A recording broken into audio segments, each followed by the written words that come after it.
नमस्कार। मैं हूं प्रभु चावला। आज का विषय बड़ा ही रोचक है। जो वादा किया वो निभाया। मैं किस वादे की बात कर रहा हूं? प्रधानमंत्री ने इस बार लाल किले की प्राचीर से एक अनोखा वादा किया था। प्रधानमंत्री नरेंद्र भाई ने ये घोषणा की कि वो दिवाली का एक तोहफा आप लोगों को देंगे। किसका? जीएसटी। जो सर्विस टैक्स लगता है हर आइटम जो हम खाते हैं, पीते हैं, पहनते हैं, उसके ऊपर कुछ ना कुछ आपको सहायता मिलेगी, ऐसा वायदा उन्होंने किया था। और निर्मला सीतारमण जो उनकी वित्त मंत्री हैं, उनके लिए एक आदेश था। तो प्रधानमंत्री के वायदे को उन्होंने परिवर्तन कर दिया, अनाउंसमेंट में घोषणा कर दी, जिससे कई लाखों करोड़ों लोगों के, हिंदुस्तान के लोगों को फायदा हुआ। उनकी जेब में थोड़ा पैसा और जाएगा। जो राहुल गांधी कहते थे गब्बर सिंह टैक्स, वो अब गब्बर सिंह टैक्स नहीं रह गया। गब्बर सिंह भी अब थोड़ा बहुत मुस्कुरा रहेंगे। तो आज हम प्रभुवाणी करेंगे कि जीएसटी के ऊपर जो उन्होंने सरलीकरण किया है, उसका फायदा क्या होगा, उसके परिणाम क्या होंगे। आपने गाना सुना होगा, बहुत मशहूर हुआ था, जो वादा किया है वो निभाना पड़ेगा। हमारे प्रधानमंत्री बहुत वादे करते हैं और 99% स्ट्राइक रेट है उनका कि वादे पूरे भी करते हैं। पूरा करने के बाद उसका इम्प्लीमेंटेशन कितना होता है, उसके ऊपर कुछ लोगों का अपनी और किसी किस्म का विचार हो सकते हैं। परंतु सबसे बड़ा वायदा 2017 के बाद, जब से जीएसटी इस देश के अंदर लगा है, एक बहुत बड़ा सुधार प्रधानमंत्री के कहने पर जीएसटी काउंसिल ने किया है। अब प्रधानमंत्री को क्रेडिट मिलेगा कि उन्होंने लाल किले की प्राचीर से इसको अनाउंस किया था। हालांकि उस जीएसटी के अंदर हर प्रदेश के मुख्यमंत्री होते हैं और वहाँ के लेफ्टिनेंट गवर्नर भी होते हैं जहाँ यूनियन टेरिटरी है। वो सब मिलकर के फैसला करते हैं। जितने भी आम जो यूज़ करते हैं व्यक्ति, अपने जो लोग जो हैं उपभोक्ता लोग यूज़ करते हैं, कितना टैक्स इसके ऊपर लगेगा, सुई धागे से लेकर के एयर कंडीशनर तक या हवाई यात्रा तक कितना टैक्स लगेगा, उसका फैसला इस काउंसिल में होता है। जब तक वहाँ पर कंसेंसस नहीं हो तब तक नहीं होता। तो प्रधानमंत्री कहने के ऊपर पहली बार ये हुआ था, जब शुरू हुआ था 2017 के अंदर, काफ़ी लोगों ने अटैक किया था। राहुल गांधी ने इसको गब्बर सिंह टैक्स भी कह दिया था। गुजरात के इलेक्शन के अंदर काफ़ी उन्होंने प्रचार भी किया था। लोगों ने बहुत आलोचना की थी, क्योंकि कोई प्रणाली बनी नहीं थी। हमारे लिए पहला एक्सपेरिमेंट था। हालांकि भारत कुछ चंद देशों में है जहाँ पर जीएसटी लागू होता है। बड़े बड़े अमेरिका जैसे लोगों में जीएसटी नाम की कोई चीज़ नहीं है। परंतु यहाँ पर एक्सपेरिमेंट किया गया, क्योंकि हमारे यहाँ बहुत सारे उद्योग मांग कर रहे थे कि हर स्टेट में अलग अलग टैक्स देना पड़ता है, हर जगह पर हमारी चुंगी लग जाती है, इसलिए होना चाहिए। तो अरुण जेटली जब थे, उन्होंने ये बिल पास कराया। रात के 12 बजे संसद के अंदर प्रधानमंत्री ने ऐतिहासिक घोषणा कर दी। उसके बाद धीरे धीरे सुधार होते गए, हजारों इसके अंदर अमेंडमेंट हुई हैं। परंतु सबसे बड़ा सरलीकरण अब हुआ है। पहले बहुत किस्म के स्लैब थे। 5% का स्लैब था, 12 का था, 18 का था, उसके बाद 28 का था, फिर 40% का था। ये किस आइटम कितने लगेंगे मिक्सअप हो गया था। अब उन्होंने कहा सिर्फ 3 स्लैब होंगे, 5, 18 और 40। पर सबसे बड़ा सुधार है और क्या है कि हर एक स्लैब के ऊपर 5% सेस लगता था। एजुकेशन नाम से, किसी और नाम से, वो खत्म कर दिया गया है। यानी कि हर श्रेणी के अंदर 5% का लाभ सबको हुआ है। जिसके ऊपर 40% टैक्स लगता था, 5% उसके फालतू लगता था, वो भी कम हो गया। जिसके 28 लगता था वो भी 5% कम हो गया। जिसके ऊपर 18 लगता था वो भी 5% कम हो गया। तो 5% तो सबको लाभ हुआ है। महंगी से महंगी चीज़ के ऊपर भी 5% दाम कम होंगे। पर सबसे ज़्यादा फायदा जो हुआ है, 5% पे कई आइटम आ गई हैं। आरोप ये लगता था कि टूथपेस्ट, जो एक मजदूर है या साइकिल रिक्शा चलाने वाला है, वो भी टूथपेस्ट के ऊपर 18% देता है और मुकेश अंबानी भी 18% देता है। ये क्या बात हुई? तो इस तरह की जो उसके अंदर कॉन्ट्रडिक्शन थी, उसको कम करने के लिए ये जो रोज़मर्रा की यूज़ की चीज़ें हैं, जैसे आप खाना खाते हैं किसी किस्म का, आपको जो उतने जिम कहते हैं कि जैसे बाजरा है, आपके पास चने की दाल है, ये रोज़मर्रा की चीज़ें, टूथपेस्ट है, बाकी इसके धागा वगैरह जो यूज़ करते हैं, इनके ऊपर 12% से हटा करके 5% कर दिया गया है। अंदाज़ा ये है कि हर एक हाउस होल्ड का, परिवार का लगभग 10 या 15% खर्चा इन रोज़मर्रा की चीज़ों पर होता था।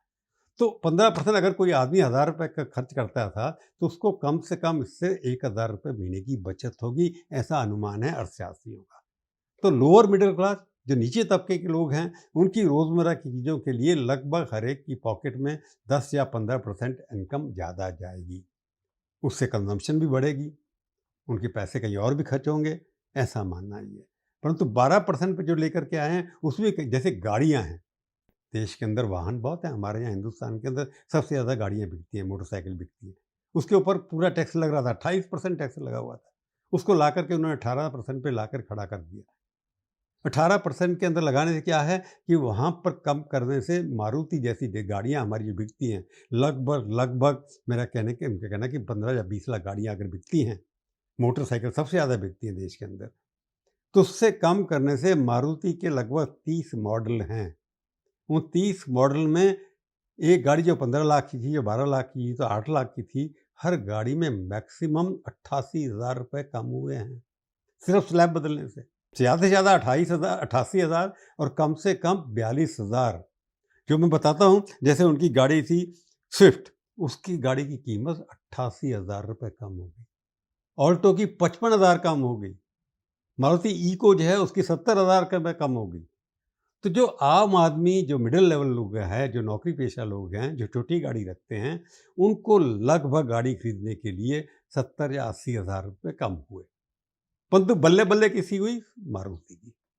60% गाड़ियाँ ऐसी हैं जो 1200 सीसी या 1500 सीसी या 4000 मिलीमीटर की लेंथ से कम हैं, 60% बिक्री उनकी होती है। यानी कि 60% भारत की जनता जो गाड़ियाँ खरीदती है, उनको इसका फ़ायदा हुआ। पर मारुति का सबसे ज़्यादा हुआ कि मारुति की मार्केट 50% उनके पास है। उनके पास सबसे ज़्यादा मॉडल हैं जो सस्ते दामों पर बिकते हैं। अभी मारुति की फैक्ट्री खोलने के लिए प्रधानमंत्री अहमदाबाद भी गए थे। मारुति सबसे बड़ी पार्टी हमारी यहाँ है, तो मारुति की गाड़ी बिकी, परंतु बड़ी गाड़ियों के ऊपर कोई भी परिवर्तन नहीं हुआ। मर्सिडीज़ भी हालाँकि 5% कम हुई है। जो गाड़ी 3 करोड़ की, 5 करोड़ की है, वो भी 5% कम हुई है, परंतु 40% उनके ऊपर भी लगेगा। एयर कंडीशनर आपके कम हो गए हैं, जो 28% के अंदर पहले थे, वो 18% के अंदर आ गए हैं। टीवी जो हैं, वो भी कम हुए हैं। तो घर के अंदर जो भी चीज़ें यूज़ की जाती हैं, फ्रिज हैं, जो हैं छोटे-छोटे किस्म के, वो जितनी भी चीज़ें आ रही हैं, पंखे हैं, बिजली का सामान है, उनके ऊपर काफ़ी कम हुआ है। तो जैसे लगता है कि प्रधानमंत्री ने पहली बार मिडिल क्लास को थोड़ा फ़ायदा देने की कोशिश की है कि 15 लाख के बाद पहले तो इनकम टैक्स था, वो कम कम कर दिया, 15 लाख से नीचे कोई ज़ीरो टैक्स लगता है, उसके बाद टैक्स लगता है। तो अब जीएसटी कम करने से लगभग हिंदुस्तान के 60% लोगों को फ़ायदा ज़रूर हुआ है। पर सवाल ये उठता है कि जीएसटी जितना कम किया है, इससे सारी मिडिल क्लास को फ़ायदा हो जाता है? खुशी तो बहुत है, परंतु थोड़ा गम भी है। गम किस बात का है? ये लोग, इन्होंने एक फ़ायदा ये भी दिया कि इंश्योरेंस जो हम लोग करते हैं, जो मिडिल क्लास के लोग हैं, कि इंश्योरेंस जो हेल्थ इंश्योरेंस करते हैं, उसके ऊपर अब जीएसटी नहीं लगेगा।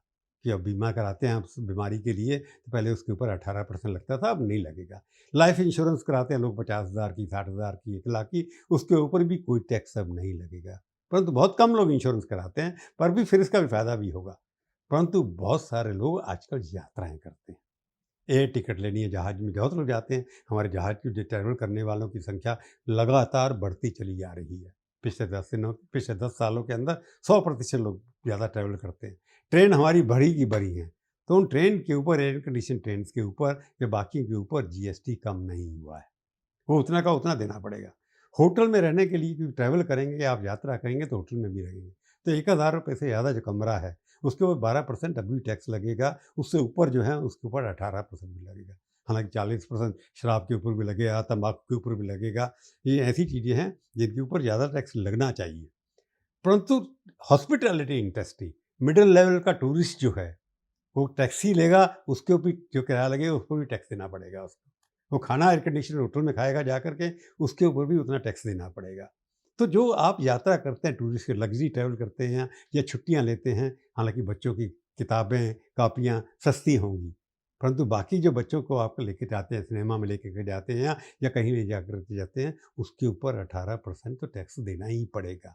तो वहाँ गम की बात आती है, क्योंकि काफ़ी लोगों को राहत जो मिलनी चाहिए थी मिडिल क्लास को, जो खर्च करता है छुट्टियों के ऊपर, ट्रैवल के ऊपर, गाड़ियों के पेट्रोल के ऊपर, उस पेट्रोल के ऊपर कोई टैक्स नहीं हुआ कि पेट्रोल स्टेट सब्जेक्ट है। पेट्रोल के ऊपर टैक्स जो सेंट्रल में आना चाहिए, उसके ऊपर सब, तो कम क्यों नहीं हुआ? ये भी अपने आप में कहानी है। किसी ऑपोजिशन लीडर, हालांकि राहुल गांधी रोज जीएसटी के खिलाफ बोलते हैं, परंतु किसी भी कांग्रेस के मिनिस्टर ने कि मिडिल क्लास को रिलीफ मिलनी चाहिए, वहां पर कुछ नहीं कहा। बीजेपी के लोग तो बोलेंगे नहीं। क्यों नहीं बोले? क्योंकि जीएसटी एक नया तरीका निकाला है इस देश के अंदर, जिसके अंदर जनता को पता नहीं लगता कि कितना टैक्स लग रहा है। पहले क्या होता था? राज्य की विधानसभाओं में बजट होता था, केंद्र की लोकसभा के अंदर बजट होता था, जिसमें पता लगता था कि कितना टैक्स लग रहा है। अब पता नहीं लगता। तो इन दोनों पार्टियों की मिली-जुली भगत है कि ऐसा एक काउंसिल बना दीजिए जिसके अंदर जनता को कोई पता नहीं लगे। चुपचाप टैक्स बढ़ाते रहिए, और ये इनकम का गारंटीड तरीका हो गया है। पहले बजट के माध्यम से इनकम बढ़ाई घटाई जाती थी, अब जीएसटी के माध्यम से हर पार्टी की इनकम फिक्स हो गई है। जीएसटी आपका फिक्स है, और जैसे जैसे जीएसटी किसके ऊपर लगता है कि आप जो खरीद रहे हैं उसकी कीमत क्या है, जीएसटी बढ़ता चला जाता है। क्यों? क्यों? इन्फ्लेशन होता है। जैसे ही दाम बढ़ेगा और जितना माल ज़्यादा बिकेगा, उतना जीएसटी की बढ़ता चला जाएगा। जीएसटी जो पहले 1,60,000 करोड़ था कोविड के मामले में, आज 2 लाख रुपए महीना इकट्ठा होता है। तो 2 लाख इकट्ठा होता है कि ऑटोमेटिक बढ़ रहा है, आपका महंगाई बढ़ता नहीं बढ़ता। तो सरकार का जीएसटी बढ़ता हर महीने हर दिन बढ़ता रहता है, क्योंकि महंगाई बढ़ती रहती है। ये एक राजनीतिक चाल हर पार्टी ने मिलकर निकाली, इसलिए जीएसटी के खिलाफ बोला नहीं जाता, वहाँ पर खड़ा नहीं जाता। ये मिली-जुली भगत है कि पैसा आता रहेगा, उसको आप जिस स्कीम पे मर्जी खर्च करिए, अपने ऊपर खर्च करती है, अपनी सैलरी के ऊपर खर्च करिए, एमएलए और एमपी के भत्ते बढ़ाइए, उसके ऊपर सब चला जाता है। इसके ऊपर वेस्टेज भी ज़्यादा होती है। परंतु इसका फ़ायदा सरकार का कहना ये है कि हम लगभग 800 करोड़ लोगों को फ्री राशन दे रहे हैं, उसके लिए भी पैसा चाहिए। हम किसानों को भत्ता दे रहे हैं, उसके लिए भी पैसा चाहिए। हम महिलाओं को पेंशन दे रहे हैं, उसके लिए भी पैसा चाहिए। तो जीएसटी जो ऑटोमेटिक इनकम बढ़ती चली जाती है, उसको नहीं कम कर पाना, क्योंकि पहले ये बहस चल रही थी काफ़ी चीज़ों पर, आप स्लैब सिर्फ 2 होंगे, 28% का स्लैब नहीं होगा, उन्होंने ख़त्म कर दिया, 40% को 28% पे ले आए। हालांकि 15% की बात हो गई थी, 5, 15 और उसके अलावा कोई टैक्स स्लैब नहीं होगा। कांग्रेस का कहना है कि ये स्लैब होना चाहिए, परंतु उससे सरकार की इनकम कम हो जाती है, इसलिए उन्होंने ज़्यादा जीएसटी में छेड़छाड़ नहीं की। इससे अंदाज़ा ये है कि 20 से 25,000, 40,000 साल का नुकसान होगा। तो 22 लाख करोड़ रुपए आपका इकट्ठा होता है, उसमें से आप 40,000 करोड़ रुपए कंसेशन आज दे दिया। अगर महंगाई 5% या 6% बढ़ती चली गई और माल ज़्यादा बिकना शुरू होगा, उसकी भरपाई तो ऑटोमेटिकली हो जाएगी। तो सरकार, चाहे वो बीजेपी की हो चाहे कांग्रेस की हो, जीएसटी के माध्यम से उनके दोनों हाथ में लड्डू हैं। उन्हें थोड़ा सा आपको दे दिया है, उससे फ़ायदा ज़रूर हुआ, मैं ये नहीं कहूँगा, परंतु जितना होना चाहिए था, जीएसटी की मार कम हुई है, परंतु ख़त्म नहीं हुई है। आज की प्रभुवाणी में केवल इतना ही। फिर मिलेंगे, किसी और मुद्दे पर बात करेंगे। तब तक के लिए देखते रहिए प्रभुवाणी। जाने से पहले फिर वही बात, मेरी आपसे रिक्वेस्ट है, मेरे यूट्यूब चैनल के ऊपर सब्सक्राइब का बटन दबाइए, उसके ऊपर कमेंट करिए, शेयर करिए, अच्छी बुरी बात लिखिए, और मैं उसका जवाब भी देने की कोशिश करूँगा। जितनी अच्छी बात लेंगे उसके लिए मैं धन्यवाद भी करूँगा, परंतु अगर बुरा कुछ लिखेंगे तो मैं बिल्कुल बुरा भी नहीं मानूँगा। नमस्कार।